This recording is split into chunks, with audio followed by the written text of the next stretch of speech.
हाँ जी, हमारा चैप्टर जो है बचपन, इसमें लेखिका कृष्णा सोबती अपने बचपन के बारे में बता रही है कि कैसे वो छोटी आयु में थी तो उसको किस किस कपड़े से लगाव था, कि उनको कौन से कलर कौन से रंग पसंद थे। इसके बाद वो धीरे धीरे आगे कहानी को बढ़ाते हुए बता रही है कि जैसे जैसे वो बच्चे बड़े हो रहे थे तो परिवार के सदस्य क्या चाहते थे कि बच्चा अपने आत्मनिर्भरता से काम करना सीखे। तो सबसे पहले उनको क्या कहा गया कि इतवार की सुबह सभी बच्चों को अपने मोजे जो हैं, अपनी जुराबें जो हैं, वो खुद धोनी है, जिसके लिए किसी भी नौकर या नौकरानी की सहायता नहीं ली जाती थी। जिसके साथ साथ उनको जूते पॉलिश करना और उनको चमकाना ये उनका काम था। इसके बाद परिवार की तरफ से वो क्या बता रही है कि हमें शनिचर शनिचर शनिवार के दिन हमें ऑलिव ऑयल और कैस्टर ऑयल, ऑलिव ऑयल कि जैतून का तेल और तिल का तेल जिसको कह देती है,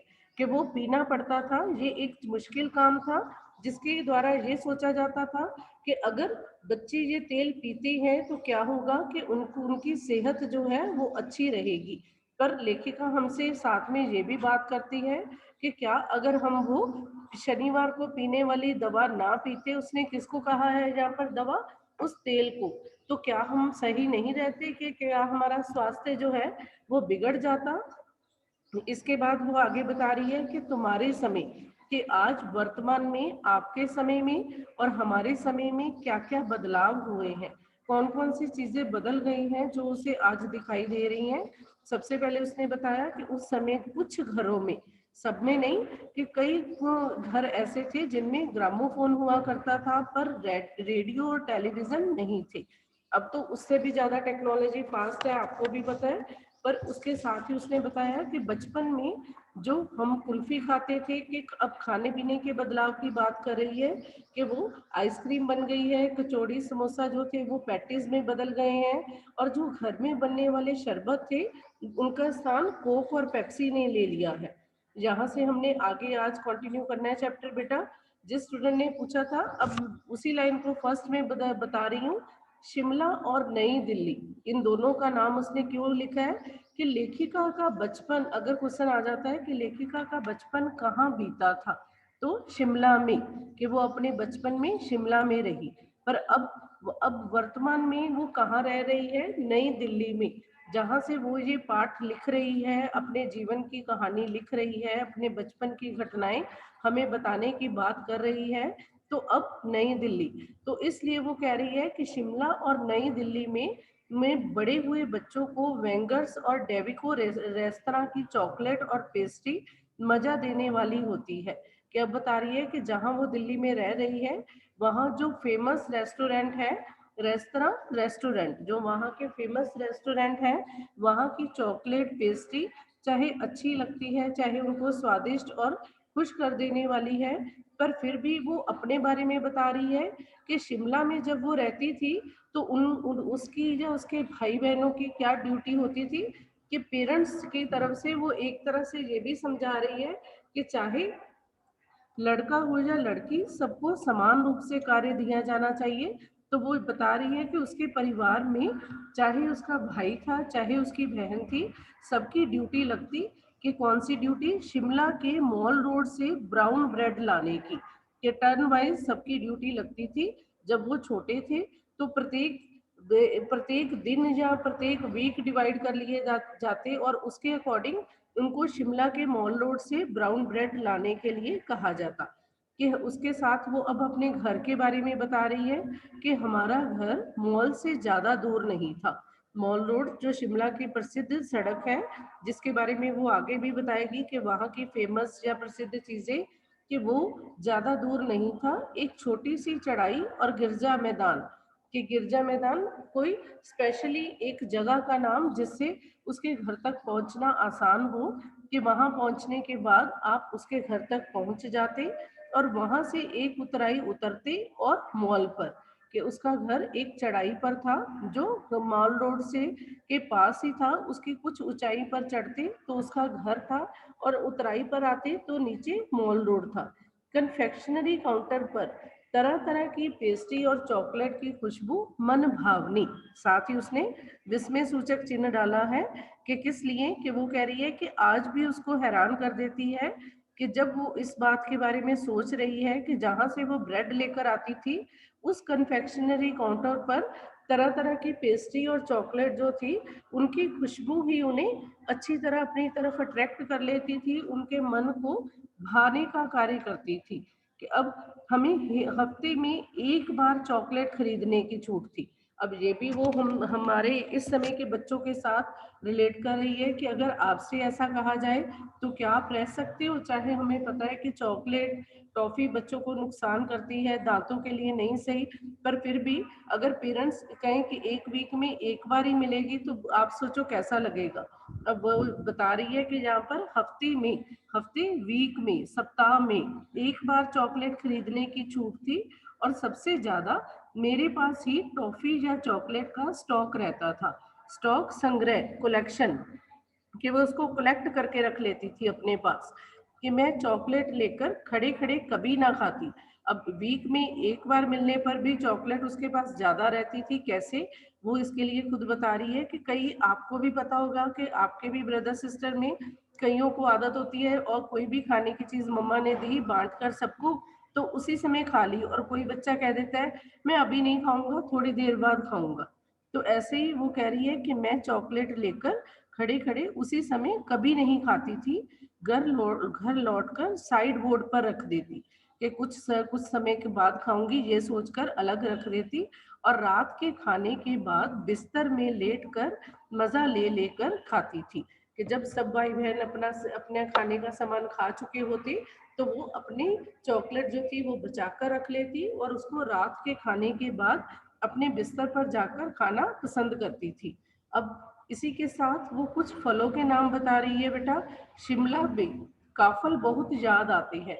अगर आप किसी हिल स्टेशन पर गए हो, नैनीताल, मंसूरी, तो शायद आपने देखे भी होंगे कि जी छोटे से रेड कलर के होती है, जो खाने में थोड़े से खट्टे मीठे होते हैं, और वो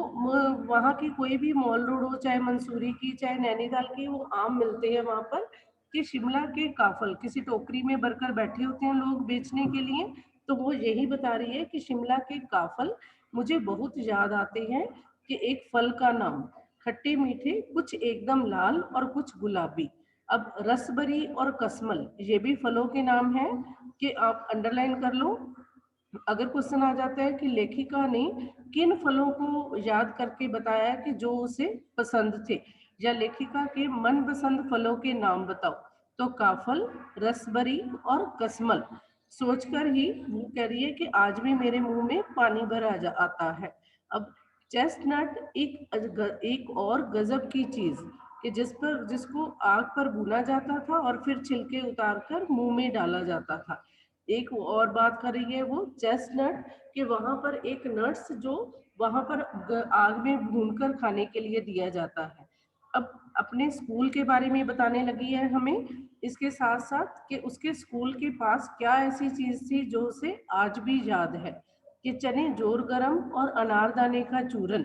फिर उसने हैरानी के साथ कहने के बाद कि हाँ, चने जोर गरम की पुड़िया जो तब थी वह अब भी नजर आती है। कि शायद आपने भी देखा होगा किसी बस में, किसी रेल में, कई बार सफर करते हुए, कि कोई जो हॉकर्स है वैसे ही सामान बेचने वाले आ जाते हैं, और एक कागज की पुड़िया सी बनाकर उसमें कुछ चने या कुछ दाल वगैरह डालकर बेचते हैं। तो वो कह रही है कि ये चीजें आपने शायद आज भी देखी होंगी, क्योंकि ये जो पुड़िया है वो कैसे बनती है, पुराने कागज से बनाई हुई उस पुड़िया में निरा हाथ का कमाल है, कि वो केवल हाथ के कमाल के द्वारा बना दी जाती है। नीचे से तिरछी और लपेटते हुए ऊपर से इतनी चौड़ी कि चने आसानी से हाथ में पहुंच जाए। अब इसी के साथ वो बता रही है कि जब वो छोटी थी, तो उस वक्त का एक प्रसिद्ध गाना फिल्म का, चना जोर गरम बाबू मैं लाया मजेदार, कि ये गाना जो था एक फिल्म का फेमस प्रसिद्ध गाना था। तो जब वो बचपन में स्कूल में थी, तो उसके पास ही एक ऐसा सामान बेचने वाला आता था जो पुड़िया सी बनाकर चना जो है उसमें डालकर चने बेचता था। तो उन दिनों स्कूल के हर बच्चे को कि ये गाना भी आता था। और इसी के साथ साथ बच्चे क्या करते थे कि कुछ बच्चे उस पुड़िया में जिसमें वो चने लेते थे तो उसमें तेज मसाला बुरकवाते बुरकवाते छिड़कना के ऊपर से, कि चूरन या चूरन की तरह या कुछ ऐसा, या नमक जैसे आप किसी भी कर्ड में किसी फलों में किसी सलाद में डालने के लिए करती हो, तो बुरकना शब्द का अर्थ है छिड़कना। तो वो कह रही है कि कुछ बच्चे उस पुड़िया पर तेज मसाला बुरकवाते के छिड़कवा लेते थे, और इस तरह पूरा गिरजा मैदान घूमते घूमते वह ये पुड़िया खाते चले जाते, कि वो अपने उस बचपन को याद कर रही है कि जब स्कूल के दिनों में वो अपने स्कूल से घर तक आने के सफर में क्या करती कि एक पुड़िया ले लेती जिसमें कुछ चने होते, और उसको पूरे मैदान में घूमते घूमते आसानी से खाती और वहां तक पहुंचती। और एक एक चना पापड़ी मुंह में डालने और कदम उठाने में एक खास ही लय रफ्तार थी। लय गति, रफ्तार स्पीड, कि वो एक गति से एक लय से, कि एक तालमेल बनाए हुए संगीत के साथ, कि आराम से चलना है। जैसे आपने कई आप भी करते होगे बेटा, जब छोटे बच्चे बातें करते चलते हैं तो अपनी ही लय में अपने ही अंदाज में आराम से घूमते जाते हैं, ऐसे ही वो बता रही है। अब छुटपन में, छुटपन बचपन, अंडरलाइन करके लिखते जाओ, जो मैं वर्ड बता रही हूँ साथ साथ मैं आपको शब्द अर्थ भेजूंगी भी, पर फिर भी नोट भी करते जाओ। कुछ वर्ड ऐसे होते हैं जो मैं साथ बता रही हूँ वो वर्ड मीनिंग में नहीं लिखे होते, क्योंकि इसमें तो मैंने हर वर्ड का मीनिंग साथ बताया है। छुटपन बचपन, कि बचपन में हमने शिमला रिज पर बहुत मजे किए हैं, घोड़ों की सवारी की है। शिमला के हर बच्चे को कभी न कभी ये मौका मिल ही जाता है। अब अगर क्वेश्चन आ जाए कि शिमला के बच्चों के किस मौके के, या शिमला के बच्चों के में क्या प्रसिद्ध था, घोड़े की सवारी करना, कि वहां पर रिज पर जो घोड़े घूमते हैं उनकी सवारी करना, तो ये लेखिका का भी प्रिय शौक था। अब आगे वो क्या बता रही है कि हम जाने क्यों, कि हम, कि वो जो जब बचपन में थी तो क्या कहती है कि मैं घोड़ों को कुछ कमतर, कमतर कुछ कम समझना, कमतर समझना कि कुछ कम, चाहे वो घोड़े कितने भी अच्छे हों पर उनको कुछ कम ही समझती थी, ये इतने अच्छे नहीं है। क्यों नहीं अच्छे? क्योंकि उन पर उसे क्या लगता था, ननिहाल के घोड़े, ननिहाल उसके नानी का घर, आपको भी अपनी नानी के घर में जाना पसंद होगा, या कई बच्चे अपनी दादी के घर जाना भी पसंद करते हैं। तो छुट्टियों में जब आउटिंग हो जाती है, एक जगह से दूसरी जगह पर हम चले जाते हैं, तो कुछ अलग ही आनंद या खुशी प्रतीत होती है। ऐसे ही वो बता रही है कि जब उनको कुछ उस जगह के घोड़े पसंद थे, पर फिर भी उनको अपने नानी के घर में, कि उनके घर के आसपास जो घोड़े थे वो खूब रिष्ट पुष्ट और खूबसूरत, रिष्ट पुष्ट ताकतवर बलवान, कि ऐसा लगता था नहीं वहां के घोड़े बड़े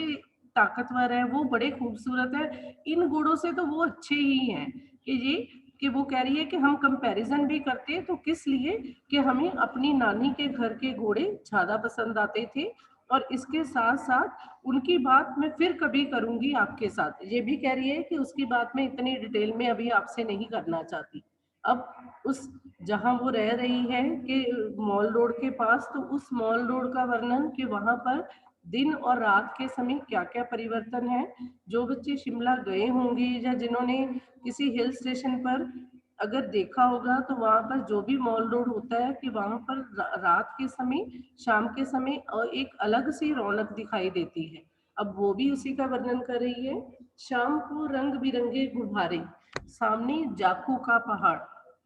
कि जहां पर वो रहती थी माल रोड में के पास, कि वहां से सामने देखने पर क्या नजर आता था,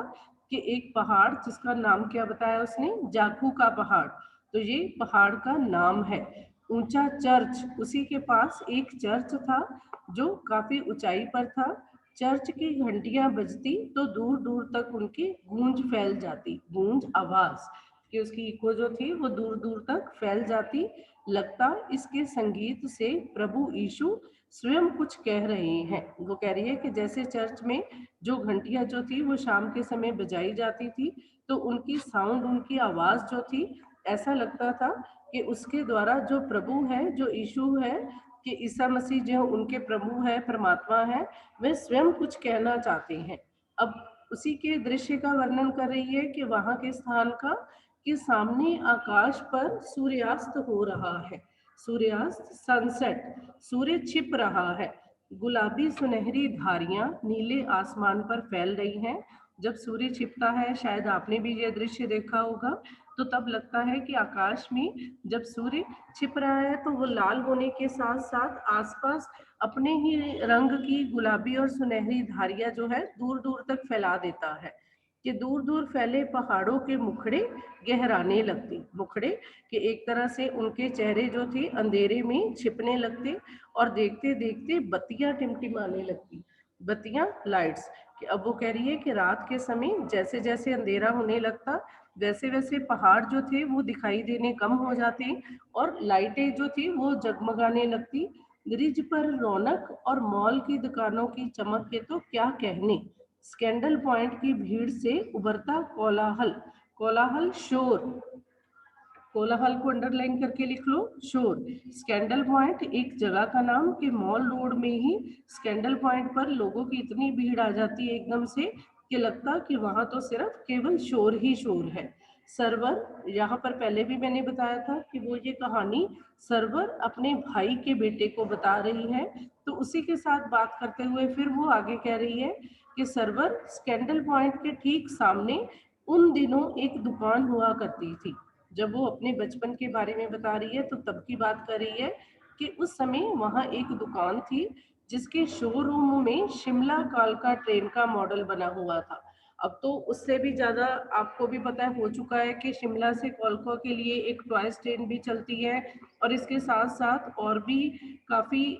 जो है वो तरक्की हो चुकी है। पर तब वो कह रही है कि वहां पर एक शोरूम में, एक दुकान में शिमला कालका ट्रेन का मॉडल रखा हुआ था, और इसकी पटरियां, उस पर खड़ी छोटे छोटे डिब्बों वाली ट्रेन, और एक और लाल टीन का छत वाला स्टेशन, और सामने सिग्नल देता खंबा, और थोड़ी थोड़ी दूर पर बनी सुरंगें। एक तरह से उसने उस मॉडल को पूरा डिस्क्राइब कर दिया है हमारे सामने कि वो मॉडल जो था शिमला कालका ट्रेन का कैसा था, कि उसमें पटरियां भी बनाई हुई थी, छोटे छोटे डिब्बों वाली ट्रेन भी थी, और उसकी एक स्टेशन भी बनाया हुआ था छोटा सा, जिस पर लाल टीन दी हुई थी, और एक सिग्नल देता खंबा था जो ट्रेन को रोकने का कार्य करता था या चलाने का कार्य करता था, और थोड़ी थोड़ी दूरी पर सुरंगें भी बनाई थी। पूरे मॉडल को उसने डिस्क्राइब कर दिया है। फिर आगे वो बता रही है कि पिछली सदी में, पिछली सदी जब वो बचपन की अवस्था में थी, उस समय सबसे तेज रफ्तार वाली गाड़ी वही थी, कि शिमला में सबसे तेज चलने वाली गाड़ी उस समय वही थी, और कभी कभी हवाई जहाज भी देखने को मिलते। कि ये बात वो स्पेशली बता रही है कि आपको कोई अगर शॉर्ट क्वेश्चन आ जाता है तो याद रखना है कि लेखिका ने सबसे तेज रफ्तार वाली गाड़ी किसे कहा है। तो अब हमने अपनी एसएस की नॉलेज से नहीं बताना कि कोई और, पर हमने अपने पार्ट से रिलेट करके ये आंसर देना है। तो किस गाड़ी का नाम लिया उसने, शिमला कालका ट्रेन। और अब वो कह रही है कि दिल्ली में जब भी कभी, अब किसके, अब भी इसके साथ ही वो शिमला से अपने बचपन से एकदम से दिल्ली के बारे में बात करने लगी है, कि वहां पर हवाई जहाज कभी कभी देखने को मिलते थे, पर दिल्ली में जब भी उसको हवाई जहाज की आवाज आती तो बच्चे, अब कौन से बच्चे, वो उसके भाई के भी हो सकते हैं, उसके आसपास गली के भी हो सकते हैं, उसके पड़ोसियों के भी हो सकते हैं, तो वो क्या देखती कि जैसे ही हवाई जहाज की आवाज आती, तो दिल्ली में जब वो रहती थी तो वहां पर बच्चे उन्हें बाहर देखने के लिए दौड़ते, और दिखता, और उनको क्या दिखाई देता, एक भारी भरकम पक्षी उड़ा जा रहा है पंख फैलाकर। बच्चे, अब हम तो इतनी टेक्नोलॉजी आगे फास्ट आ चुकी है, तो हम तो अगर एक कोई एरोप्लेन उड़ भी रहा है तो हम अट्रैक्ट नहीं होते, देखना भी नहीं चाहते। तो वो तब की बात कर रही है, तब बच्चे अगर एक हवाई जहाज को भी उड़ता हुआ देख लेते तो उसको देखने के लिए अपने घर से बाहर आ जाते, और उनको क्या लगता कि एक बड़ा भारी सा पक्षी जो है वो उड़ा जा रहा है और उसने पंख फैलाए हुए हैं, ये देखो, और वह गायब। और ऐसा लगता कि अभी वो देख रही है और अभी 2 मिनट में वो गायब हो गया, क्योंकि उसकी स्पीड ही इतनी तेज लगती। हाँ, इसी के साथ क्या फिर वो वही बात कर रही है जो वो कर रही थी, कि शिमला कालका ट्रेन के मॉडल की, कि गाड़ी के मॉडल वाली दुकान के साथ एक और दुकान थी जो मुझे कभी नहीं भूलती। ये वह दुकान थी जहां मेरा पहला चश्मा बना था। और आंखों के डॉक्टर अंग्रेज थे। अगर क्वेश्चन आ जाता है शॉर्ट में, लेखिका ने आंखों का चश्मा किस डॉक्टर से लगवाया? अंग्रेज डॉक्टर से। अंडरलाइन कर लो चाहे बेटा, कि जब शॉर्ट क्वेश्चन करनी है तो आपको फिर से चैप्टर पढ़ना पड़ता है। मैं साथ साथ करवा भी रही हूँ कि अंडरलाइन करते जाओ। इस लेखिका का सबसे पहला चश्मा किसने बनाया? अंग्रेज डॉक्टर ने। अब वो कह रही है, अब उसने चश्मे के बारे में बात करनी है कि शुरू शुरू में जब उसे चश्मा लगाना पड़ा तो अटपटा लगा। अटपटा अजीब, अटपटा अंडरलाइन करके लिखो, अजीब, कि वो उसको बहुत अजीब सा लगता था कि वो कोई भी हो, कि चाहे आज आप हो चाहे कोई भी हो, किसी को भी अगर चश्मा लगाना पड़ता है तो शुरू शुरू में कुछ अजीब सा लगता है। पर वो अपने बारे में क्यों अजीब बता रही है कि छोटे बड़े मेरे चेहरे की ओर देखते और कहते आंखों में कुछ तकलीफ है, इस उम्र में ऐनक, दूध पिया करो। मैं डॉक्टर साहब को